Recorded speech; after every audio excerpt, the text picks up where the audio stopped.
Dear students, আজকে আমরা joining এর পার্ট 3 বা লাস্ট পার্টটা করব। Join simple sentences into compound sentence. দুই বা তার বেশি সিম্পল সেন্টেন্সকে জয়েন করে কম্পাউন্ড সেন্টেন্সে রূপান্তরিত করা। এখন এটা 5টা ভাগে করা যায় বেসড অন কনজাংশন। কম্পাউন্ড সেন্টেন্সে চেঞ্জ করতে গেলে কনজাংশন দরকার হয়, যাকে আমরা কম্পাউন্ড কনজাংশনও বলতে পারি। তো তার উপর ভিত্তি করে আমরা 5 ভাবে বা 5 প্রকারে এই রূপান্তর বা বদলটা করতে পারি। তো দেখে নিই সেগুলো কি কি আছে। আচ্ছা, ফার্স্টে হচ্ছে বাই ইউজিং কিউমুলেটিভ কনজাংশন। কিউমুলেট করা, সমন্বয় তৈরি করা। এই ধরনের কনজাংশনের উদাহরণ হলো and, as well as, not only, but also, both and ইত্যাদি। কিউমুলেটিভ কনজাংশনের মাধ্যমে দুই বা তার বেশি বাক্যকে পাশাপাশি যুক্ত করেই কম্পাউন্ড সেন্টেন্স তৈরি করা হয়। মানে শুধু একটার সাথে আরেকটা বসিয়ে দেওয়া। এখানে জেনারেলি সিকোয়েন্সের প্রয়োজন হয় না। এখানে শুধুমাত্র বাক্যগুলোর মানের সহাবস্থান ঘটে এবং তারা পাশাপাশি বসে। যেমন ফার্স্ট হচ্ছে অ্যান্ড দিয়ে জয়েন করা। He promised that he did it. সে প্রতিশ্রুতি দিয়েছিল, সে কথা দিয়েছিল এটার, এবং সে এটা করেছিল। এবার জয়েন করলে he promised that and he did it. সে কথা দিয়েছিল এটা এবং সে এটা করেছিল। এখন দেখা যাচ্ছে এই দুটো বাক্যের মানের শুধু সহাবস্থান ঘটেছে বা কিউমুলেশন ঘটেছে, সিকোয়েন্স চেঞ্জ করার দরকার হয়নি এবং অ্যান্ড দিয়ে যুক্ত করা হয়েছে। Next, as well as. The gentleman is learned, he is wise. সেই ভদ্রলোক, তিনি যে শুধু তিনি শিক্ষিত এবং তিনি জ্ঞানী। তিনি বিদগ্ধ, তিনি জ্ঞানী। ওটা আনসার, ওটা আনসার হবে। Answer, the gentleman is learned as well as, ওখানে একটু কারেকশন হবে, as well as wise. Learned as well as wise. তিনি বিদগ্ধ, তিনি পণ্ডিত, তিনি শিক্ষিত, এমনকি বা সাথে সাথে জ্ঞানীয়। Number 3, both and. He is meritorious, he is studious. সে বুদ্ধিমান, সে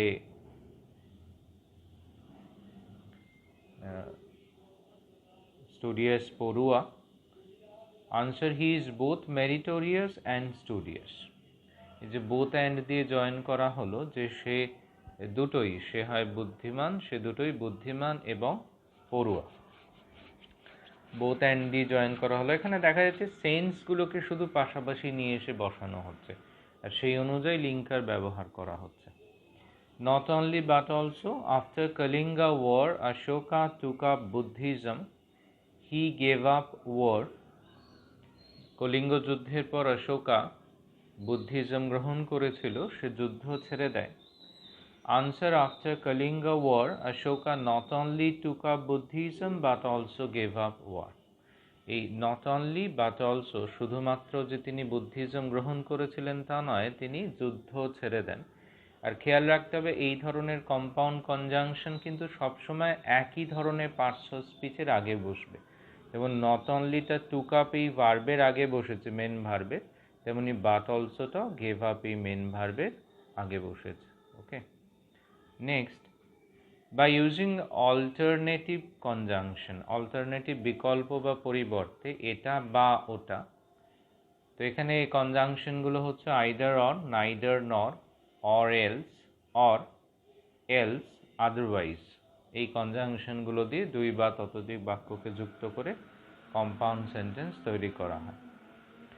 এখানে এক বাক্য মূলত অন্য বাক্যের বিকল্প রূপে বা পরিবর্তে বসে।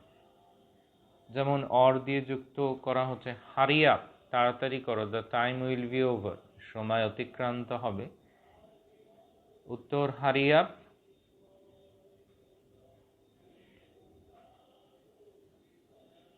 or the time will be over. Hurry up or the time will be over. Next, either or. Read quietly in the library, go away.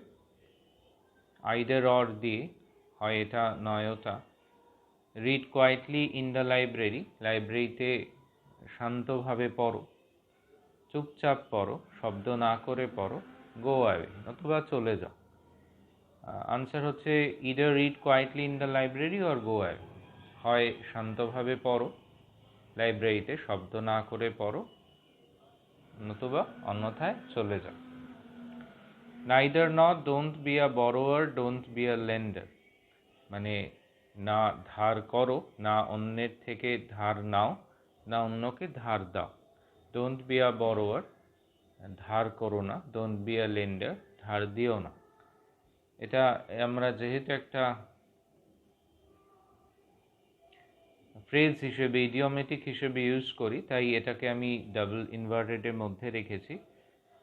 Neither a borrower নর আ লেন্ডার, ওখানে বিটা উজ্জ আছে, বিটা ধরে নেবে ওখানে।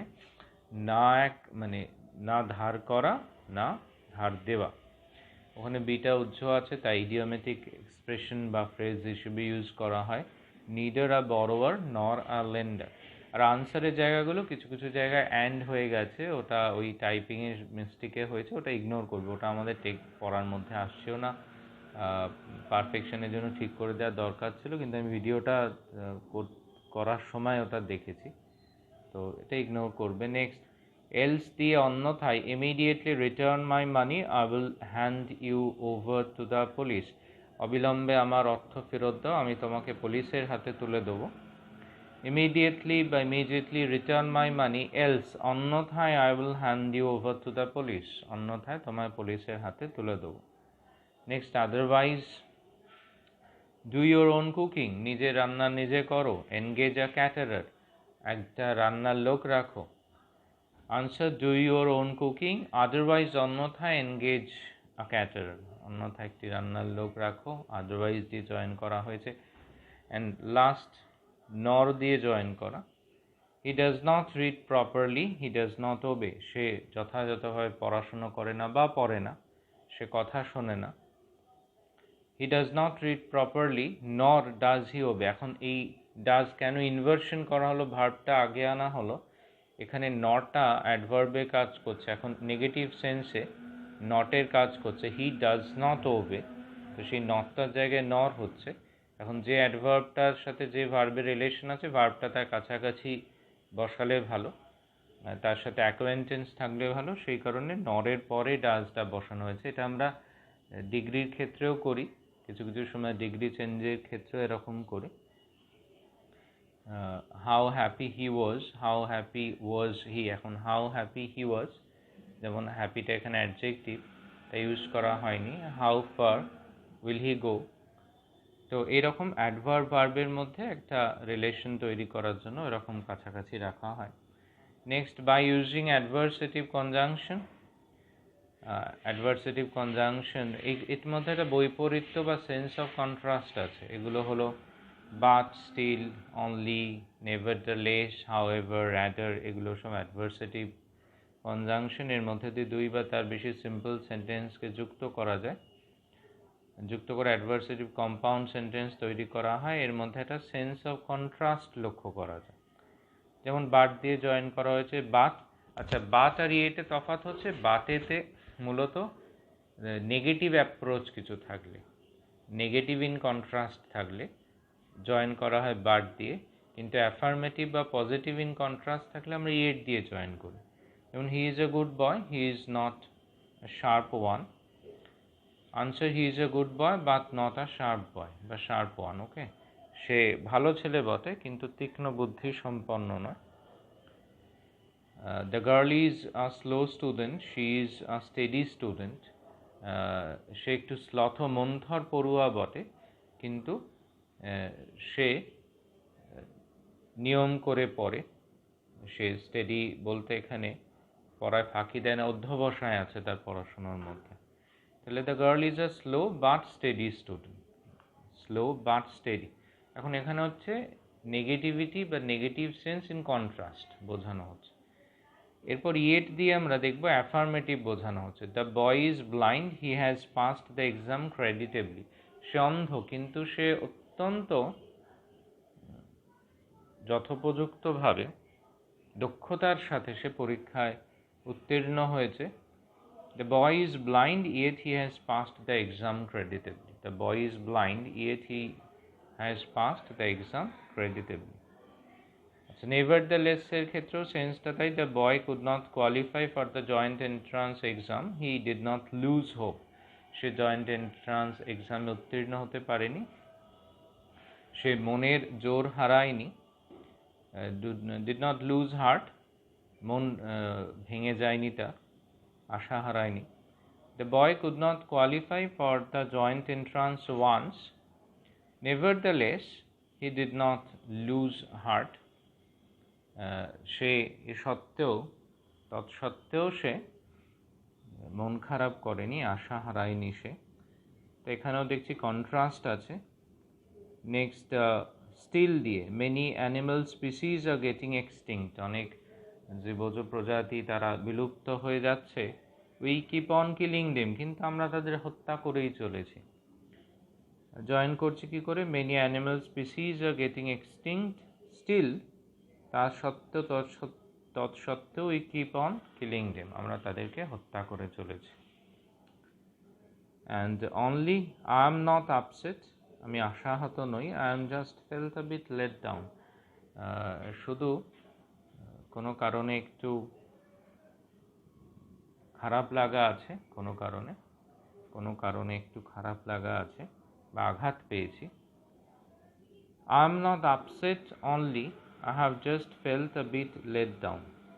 আই এম নট আপসেট, আমি আশাহত নই। Only, ওখানে একটা কমা দিলে সেন্সটা আরও ক্লিয়ার হয়ে যাবে। I am not upset only, I have just felt a bit let down, শুধু কিছুটা মর্মাহত, শুধু কিছুটা। তো আমরা দেখতে পাচ্ছি এখানে এই যে অ্যাডভার্সেটিভ কনজাংশন দিয়ে যে সেন্সটা আছে, সেখানে সবটাই কন্ট্রাস্ট বোঝানো হচ্ছে। কিন্তু প্রথমে বাদ দিয়ে জয়েন, সে ভালো ছেলে কিন্তু সে তীক্ষ্ণ বুদ্ধি সম্পন্ন নয়। মেয়েটি মন্থর গতির পড়ুয়া কিন্তু অধ্যাবসায় আছে তার। ছেলেটি অন্ধ কিন্তু দক্ষতার সঙ্গে পরীক্ষা পাশ করেছে। সে উত্তীর্ণ হতে পারেনি জয়েন্ট এন্ট্রান্সে, সে আশাহত হয়নি, মনের জোর হারায়নি সে। অনেক জীবজ প্রজাতি তারা বিলুপ্ত হয়ে যায়, আমরা তথাপি তাদের মেরে চলেছি।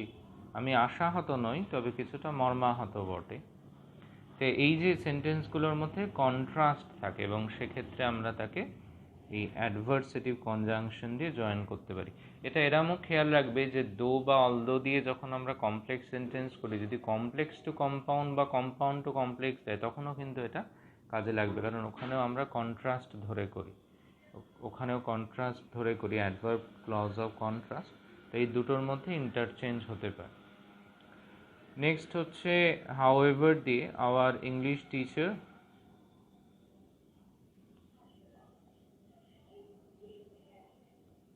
INS pulls up at every step. He is considerate also. Pulls us up at every step. সবসময় আমাদেরকে ব্যস্ত রাখেন। পুল আপ মানে হচ্ছে কিছু টানা, টেনে তোলা কিছু। সবসময় আমাদেরকে কিছু না কিছু করতে বিজি রাখেন তিনি।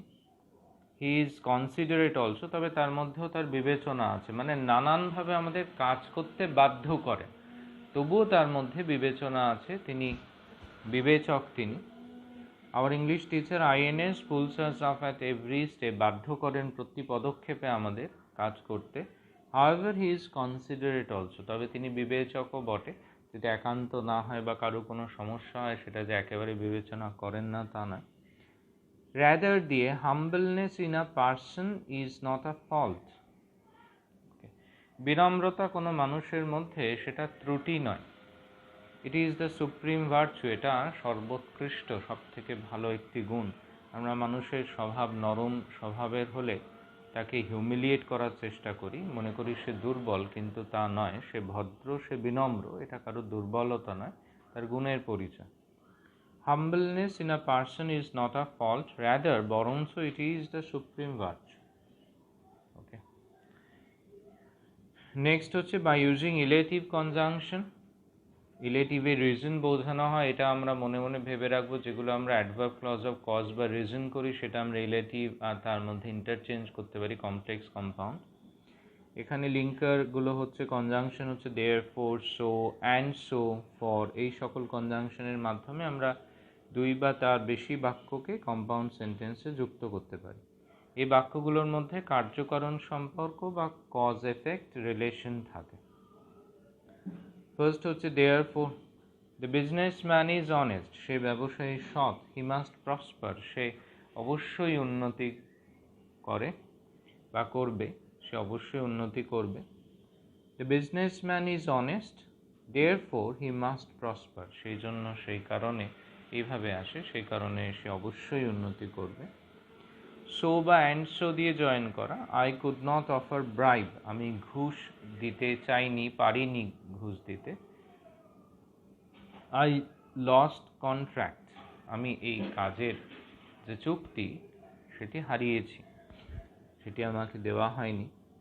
I could not offer bribe, so or and so I lost contract, আমি ঘুষ দিতে পারিনি, তাই আমি এই কাজের সুযোগ হারিয়েছি। I could not offer bribe, so or and so, এবং সেই জন্য I lost contract. For, the result of the school is brilliant, the teachers are all devoted, স্কুলের ফল অসাধারণ, শিক্ষকরা এখানে সকলেই উৎসর্গীকৃত, নিবেদিত সকলেই। জয়েন করছে কিভাবে? The result of the school is brilliant, for the teachers are all devoted, কি জন্য, কিসের জন্য? না, শিক্ষক বা শিক্ষিকারা সকলেই নিবেদিত বা উৎসর্গীকৃত। ওকে, তাহলে আমরা দেখলাম যে এখানে সবটাই রিজন বা কজ বোঝাচ্ছে। একটা সেন্টেন্স আর একটা সেন্টেন্সের কজ বা রিজন এই এলিমেন্ট হিসেবে আসছে। তো সেক্ষেত্রে আমরা কি করব? এগুলোকে জয়েন করব হচ্ছে রিলেটিভ দিয়ে এবং ইন্টারচেঞ্জ করব অ্যাডভার্ব ক্লজ অফ রিজন বা কজের সাথে, কমপ্লেক্স বা কম্পাউন্ড থাকবে। এটা লাস্ট ওয়ান। এটা হচ্ছে আমরা যে রিলেটিভ ক্লজ শিখেছিলাম দু ধরনের, তার মধ্যে ডিফাইনিং অ্যান্ড নন ডিফাইনিং। তো সেই নন ডিফাইনিং রিলেটিভ ক্লজ, যেখানে রিলেটিভ ক্লজ বা রিলেটিভ প্রোনাউনটা অ্যান্টিসিডেন্টকে চিনিয়ে দেওয়ার থেকেও তার সম্পর্কে কিছু তথ্য দেওয়ার কাজ করে, টু গিভ অ্যান ইনফরমেশন, তার সম্পর্কে তথ্য দেওয়ার কাজ করে। তো সেক্ষেত্রে আমরা জানি নন ডিফাইনিং রিলেটিভ ক্লজে আমরা কমা দিই, কমা দিয়ে করি, এবং এগুলোকে কম্পাউন্ড সেন্টেন্সে চেঞ্জ করা যায়, কম্পাউন্ড সেন্টেন্সে চেঞ্জ করা যায়। তো আমরা যখন জয়েন করব সিম্পল সেন্টেন্সকে কম্পাউন্ড সেন্টেন্সে, এই পার্টটা আপাতত লাগছে না, আমাদের টেক্সচুয়াল জয়েনিংয়ের ক্ষেত্রে লাগছে না ক্লাস 9, 10, 11, 12-এ, তবে এটা দিয়েও করা যায়, এটা দিয়েও করা যায়। 11, 12-এ আমরা এটা ইউজ করতে পারি। যেমন কি কি আছে, আসলে রিলেটিভ প্রোনাউন এগুলো, হু, হুইচ, ওয়্যার, এগুলো কিন্তু বোঝায় কি, হুটা বোঝায় and he or and she, which বোঝাবে অ্যান্ড দিস অথবা বাট দিস, ওয়্যার বোঝাবে অ্যান্ড দেয়ার এবং সেখানে। তাহলে রিলেটিভ প্রোনাউন যেগুলো কনজাংশনের কাজ করছে, যেরকম উদাহরণ কি আছে দেখি। There was a great commotion on the road, রাস্তায় খুব গোলযোগ হচ্ছিল। That forced me to return, সেটা বাধ্য করে আমায় ফিরে আসতে। There was a great commotion on the road, which, যেটি, তাহলে তার বদলে কি ব্যবহার করতে পারি? And it forced me to return, and it forced me to return, কমাটা লক্ষ্য করে নেবে কিরম দেওয়া আছে হুইচের আগে, এবং এটি আমাকে বাধ্য করে ফিরতে। She did not attend the meeting, this was true, সে মিটিংয়ে যোগদান করতে পারেনি, এটা ছিল সত্য। She did not attend the meeting, which, অথবা and this, যেটি ছিল সত্য, এবং অন্যথায় লিখতে পারি এবং এটি হয়, এটি ছিল সত্য, এটি ছিল সত্য। Next, I shall go to Sundarbans, there I shall stay a week for a change, আমি সুন্দরবনে যাব, সেখানে আমি এক সপ্তাহ থাকবো একটু পরিবর্তনের জন্য। I shall go to Sundarbans, where I shall stay a week for a change, অন্যথায় I shall go to Sundarbans and there I shall stay a week for a change, এবং সেখানে, তাহলে হুইচ যেখানে, ওয়্যার যেখানে, অন্যথায় এবং সেখানে। Last I went to the teacher to seek pardon, আমি শিক্ষকের কাছে বা শিক্ষিকার কাছে গেছিলাম ক্ষমা ভিক্ষা করতে। শিক্ষকই হবে, হি ফরগেভ মি, তিনি আমাকে ক্ষমা করেছিলেন। I went to seek pardon to the teacher, আমি ক্ষমা চাইতে গেছিলাম শিক্ষকের কাছে যিনি ক্ষমা করেছিলেন, বা এবং তিনি আমায় ক্ষমা করেছিলেন, অ্যান্ড হি ফরগেভ মি। তো এখানে দেখলাম এগুলো জয়েন্ট রিলেটিভ প্রোনাউন দিয়ে হলো, তাকে আমরা কম্পাউন্ড সেন্টেন্সে ট্রান্সফার করতে পারি বা চেঞ্জ করতে পারি। তো এই ধরনের রিলেটিভ প্রোনাউনকে আমরা কিউমুলেটিভ রিলেটিভ প্রোনাউন বলি, যা প্যারালালি কম্পাউন্ড কনজাংশনের কাজও করে। ওকে, তো খুব ভালো করে কম্পাউন্ড সেন্টেন্সগুলো দেখে নেবে, কোন কী ধরনের বাক্য থাকলে কী লিঙ্কার ব্যবহার হয় দেখে নেবে। এগুলো আমাদের সিম্পল টু কম্পাউন্ড বা কমপ্লেক্স টু কম্পাউন্ড ইন্টারচেঞ্জ করতে খুব হেল্প করবে। বারবার প্র্যাকটিস করলে একটা সময় নিজেরাই বুঝতে পেরে যাবে। ভালো করে দেখে নিও, প্র্যাকটিস করে।